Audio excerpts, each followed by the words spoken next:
Star Wars Force Arena Commanders, welcome to a brand new patch update.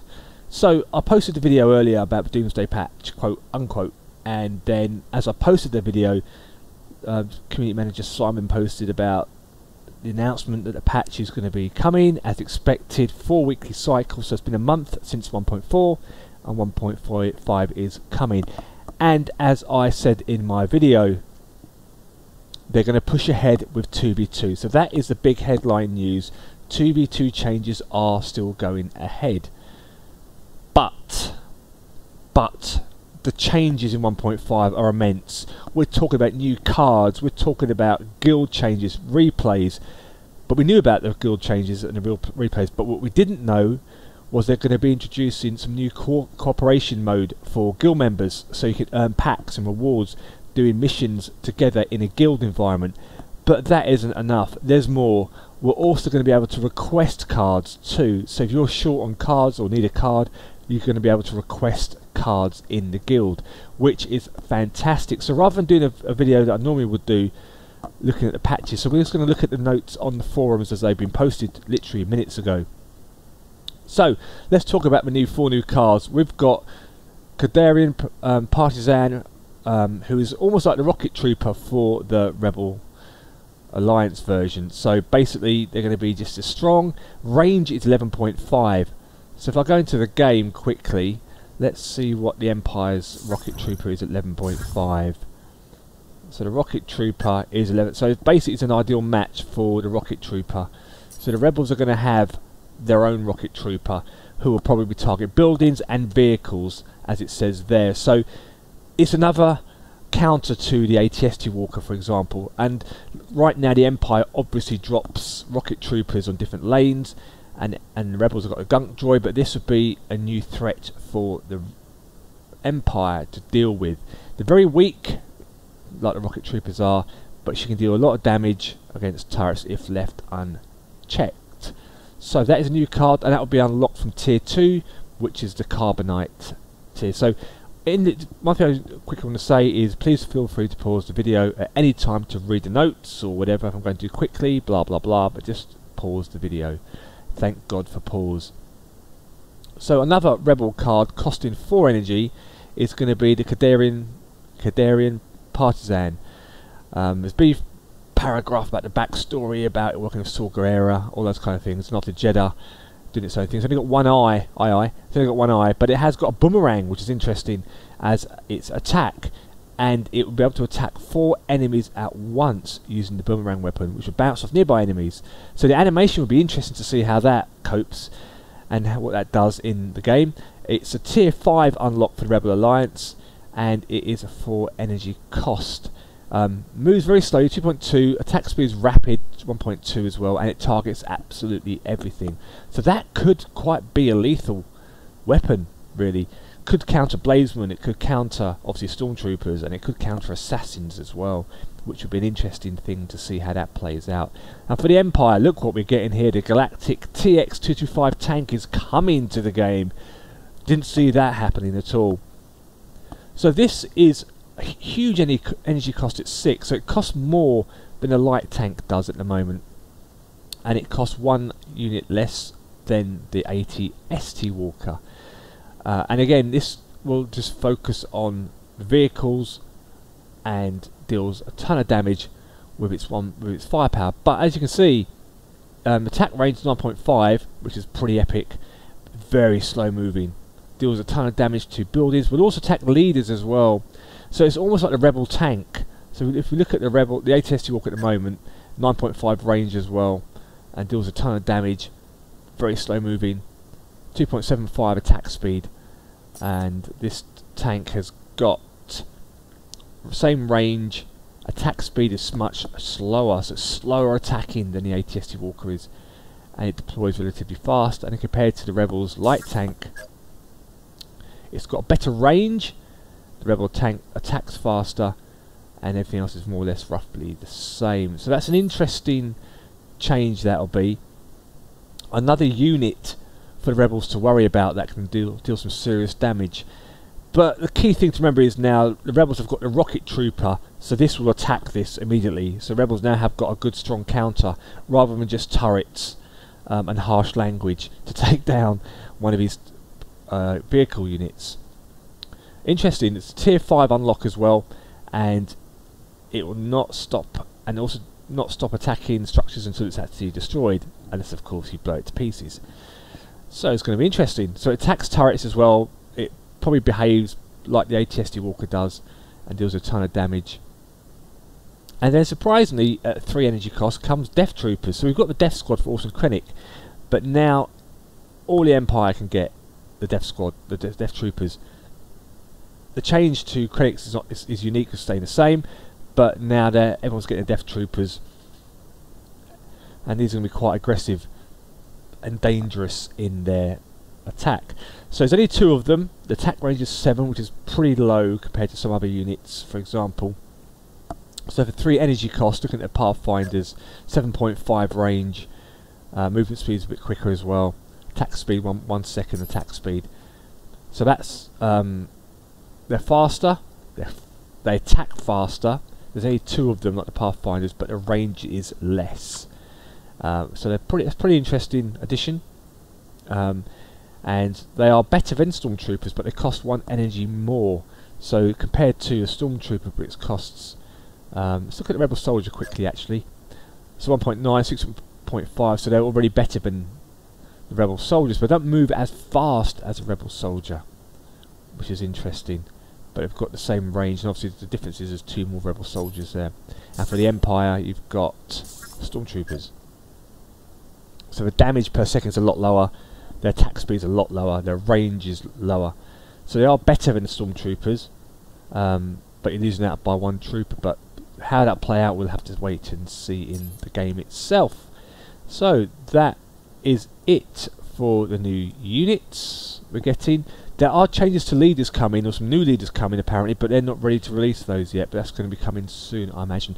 So let's talk about the guild improvements. So co-op missions, here we go. Again, feel free to pause the video on the screen.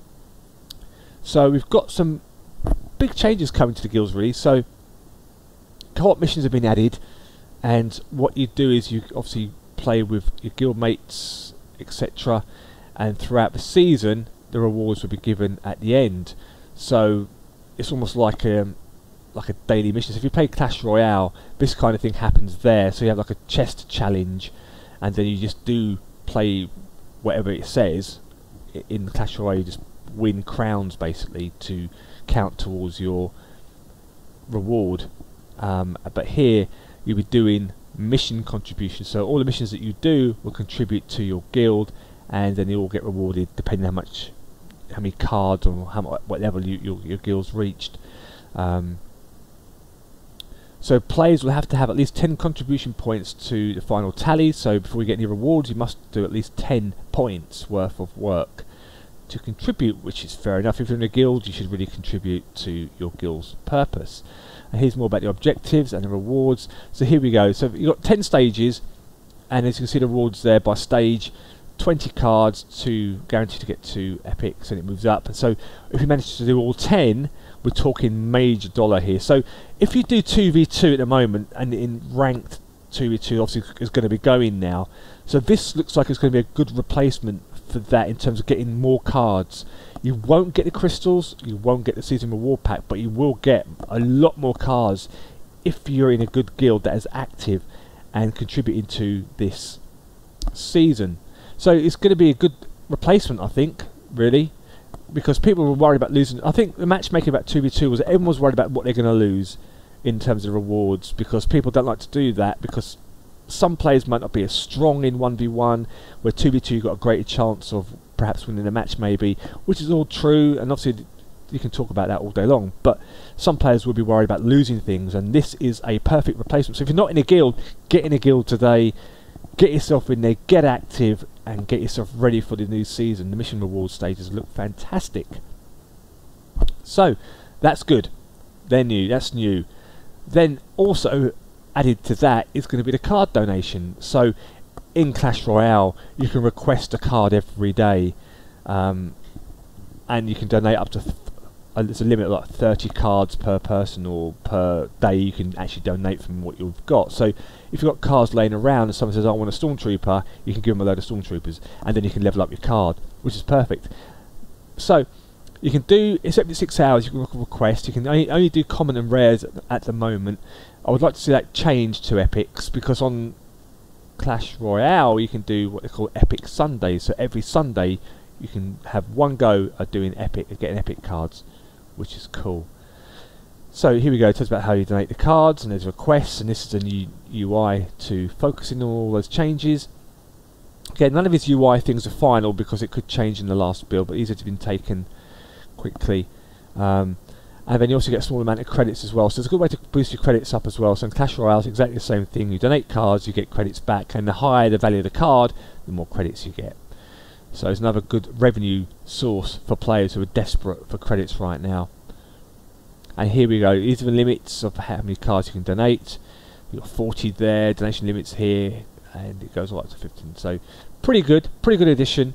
And here we go about the changes now. So this is where they're going to be splitting up the factions. So you've got Rebels and Empire. So your rating will be based now, will be separated on your faction, and each will have its own rating points and faction level. So if you're lower level on the Rebels, that'll be reflected in the games that you play, and if you're high level in the Empire, again that'll be reflected in the games you play there. And it'll all contribute to your overall score, your ranking and ELO, to help with the matchmaking process overall. So we're going to have 2 different ladders, and you must play a minimum of 5 ranked games for each side to qualify. So you're going to get 2 lots of prizes this time round.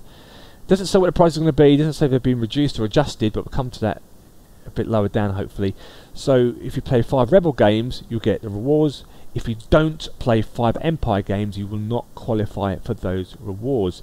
So it's 10 games, essentially 5 and 5, that you have to play 1 versus 1. Remember, 2v2 will no longer count towards your rating and ranked games. So this is going to be a big change, and there's links in the forum, which I'll put a link below to come look at it in your own time to explain all the changes they talked about in the previous games. This is a new UI, and this is where we talked about the rank matches and the replay and the new changes to 1v1 and 2v2. So 1v1 will now become ranked games, so that's where you score your ratings to get your rewards for the season rewards, and 2v2 is now going to be just a standard match mode, so you don't lose anything in 2v2. So for those of you who want to play 2v2, you won't lose any points, and it's just like a casual game mode now, so that all the real action is going to be in 1 versus 1. That might change later on down the line, but it's a case of them having to make changes to the game. You'll still get your play points and play packs in 2v2, but if you lose games, it won't affect your rating anymore. And in 1v1, you will still get your play points, your play packs, but you'll also get your season rewards, so your crystals, your cards at the end of the season, you get those too. But in 2v2, you will no longer qualify for those. But remember, that has now been replaced by the new guild missions, but you will not get crystals by the looks of it for those. So that's what you'll be missing out on, will be the extra additional crystals. But you can get those in packs anyway, which is cool. And then one of the biggest features is replays are coming to the game, which is going to be great for people like me who make videos, because I record a lot of games as I go, and it's going to be great to sort of replay and share replays and share battles now. So it brings a whole new dynamic to the game. And if you watch Clash Royale, for example, I keep referring to Clash Royale, but that is like the benchmark of these kind of games. Huge replay system that you can share with everybody, and you can upload videos, and you know, it makes it more entertaining. So players now can show you the best strategies, or look how I won this game, so you have more of an insight to what's going on in the battle log. And this is a replay UI, it tells you can speed the game up as well and pause it. All the information's there, which is pretty awesome. And now we've also got a new pack coming. Special packs have been added to celebrate the release of 1.5, and these special packs can be received as rewards for victory regardless of the tier you are in. So any level, these packs can be earned up to 4 times per account and be given randomly after winning the game. So if you get 4, that's your limit, don't be greedy. And they will have legendary drops in there, so 100% rate of legendary drops. So if you're looking to get leaders, this is your opportunity to do that. So the mini-maps had another change. and the resurrection times had to change as well. So basically now you've got turrets looking like turrets now on the map, as you can see there in the diagram. That's what your objectives are, they're the turrets, and that's what you're going to be going for. And it also shows how long you've got until the opponent till they respawn. So before, you're kind of guessing about your opponent, how many seconds have I got to make an opportunity to push on that turret if they've died, and sometimes you just don't know. And now you've got a timer there as highlighted just here, 10 seconds. So you've got a 10-second window to push before they respawn, which is great. So map resizing as well, it says, has been changed. So the map resizing in 1v1 has been reduced now, so it's a bit smaller, which would be interesting. I think that's to accommodate the new UI, and also they're going to make the changes a bit to the terrain as well. So things have been moved around a little bit just to tweak and fit in this new design. Which, how that'll look, I don't know, but I'll have to wait and see, won't we, like everything. So card categories as well. After hearing suggestions from players, we are adding subcategories to units, and they'll be divided into 3 main categories: organic, tech or structure. Some cars will have a secondary category like land vehicles, for example. So a light tank will have tech and land vehicle. Support cars will be excluded from these categories. In line with the changes, some leaders' skills or abilities will be dramatically changed. So, for example, Princess Leia's movement boost for all ally units now only affect organic units, which means troopers. So things like tanks won't be impacted by the boost, which is the current situation. But I think it causes confusion, the fact that will a gunk droid benefit from Bodhi's ability, or all these kind of scenarios, and this is kind of to eradicate that confusion. So more details about that as it comes, and what that will mean will be interesting to see. They're also making changes to cards as well, balancing some cards, and here's a list of changes to what's going on, what we can expect. So for the Rebel Alliance, due to resizing of the 1v1 maps, Captain Cassian Andor's attack range has been adjusted. So his attack range has been decreased again. Poor cat. So the maps are smaller. So it's been reduced by 0.5 to 10.5. His special ability, his range units now, instead of getting 1 increase in range, all organic units get a 1 increase. So again, that will not include turrets and will not include tanks. It will just be troopers, rebel soldiers, Gregorian rebel, pathfinders. They're the kind of things. Actually, I wonder if I think even the mini grenade, the grenader will get one, because he's ranged as well. Although it's technically mini because he's holding it, but he throws it, so it's ranged. Bodhi Rook has had his ability changed to structures and land vehicles to deployed structures and tech units, which will be the thing. So that, again, that'll be basically as it is, it's just a change in the name really. So structures such as turrets, mortar, and tech units such as the tank. I'm not sure what is the gunk droid. So it's a squad, so that will not count. That's a squad unit, so that won't count, the gunk droid. So again, scroll through it, pause the video. I'm not going to go through all these changes here because there's really nothing. It's just the names changing really. Ben Kenobi, wow, this is a big one. Ben Kenobi's had a change here. Due to the limitation of Mind Trick converts organic units into enemies, energy needed to use Ben Kenobi has been decreased. So Ben Kenobi is now going to cost 6 energy rather than 8. That could be big. Could be really big. But they've also changed his ability from all enemies to organic enemies. So hopefully he won't be able to convert a probe droid, because come on, it hasn't got a mind. But we'll see. Taunting for Chewbacca, POW, K2SO again has all changed from all enemy to organic enemies. So again, troopers, things like structures, tanks shouldn't be taunted and won't be taunted by this change, which again would be interesting. And the same goes for stun grenades. You can't stun tanks at the moment anyway, or turrets, and that will remain the same. And the same goes for Hyper Adrenaline Rush as well. On the Empire side, Darth, again, it's just renaming things to all allies to organic. So I've looked through those. Again, pause the video. Interestingly enough, another big change for the Death Squad leader here, that he has had his energy requirement increased from 5 to 6. Now your Death Squad is going to cost more to deploy, which could be a big deal for Awesome Quinnic players. Because they've got a Death Troopers now as a playable unit, they've now adjusted the Death Squad leader stats, because remember Death Squad will keep respawning, so as long as he's on the battlefield he'll respawn more and more Death Troopers. So they've increased his cost to match Ben Kenobi's at 6, and Ben's been reduced by 2. The Death Squad leaders, Death Troopers now sometimes has been increased as well, so the amount of time you can summon has been increased from 12 seconds to 14 seconds, so you won't summon troopers as quickly, which is interesting. Unique card changes.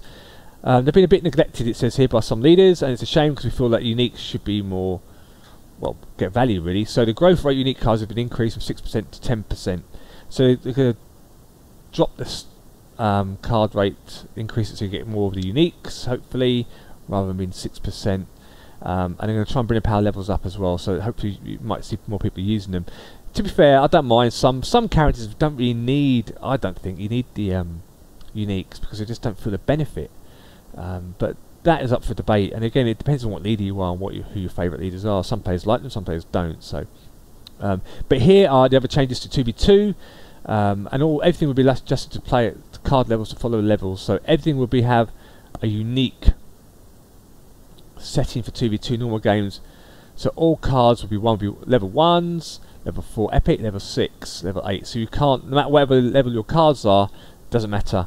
That'll only count for ranked games. So now everyone will be on the same playing field in 2v2. The matchmaking has been changed and improved. Do I put an LOL there? But we'll see. We'll see what happens. And you now need to play at least 5 ranked games in one faction to qualify for the end of season reward. And obviously you need to play both factions to qualify for both rewards. If that makes sense. Pretty easy. So the contents of 3 packs and play packs have been modified, doesn't say what. The tutorial has been changed to obviously accommodate with new changes to the game. 2v2 mode now unlocks once the tutorial has been completed, so you can get into 2v2 immediately, where before you had to play a certain amount of games, or I think it would be level 2 I think, or tier 2, I can't remember, to do 2v2, but that's changed now. Cards have now had an indicator saying whether the card is organic, tech or land, as we talked about up above. Conditions of some missions have been changed, so they now can be completed regardless of the faction. So they've removed the ability to play 10 games for the Rebel Alliance, play 10 games for the Empire. That's going to go. Card UI information has been changed and improved. The card deck editing system has been improved, so they're making changes to the decks. Fixed an issue with the taunt skills not activating correctly in certain circumstances. New daily missions have been added, which is fantastic. Small improvements to the UI rewards menu, and improved rating points gained for lost matches in 1 versus 1. So they're making a change to the points in 1v1. How that will play out, we have to wait and see. And that is really it, Force Arena players. The patch is going to go live overnight for tomorrow. I will be streaming the patch on Friday to see what happens. I'll do a mix of 1v1, 2v2, and just see what impact that's going to have. And you know, let's face it, a lot of people aren't going to be very happy about some of the changes in 2v2, because we all like to do 2v2. We can still do 2v2, and hopefully now the missions will be tied into the guild in 2v2, so you still get benefit from rewards, you get more cards, more things to do, which is awesome. So that, you know, let's give it a chance to see what happens.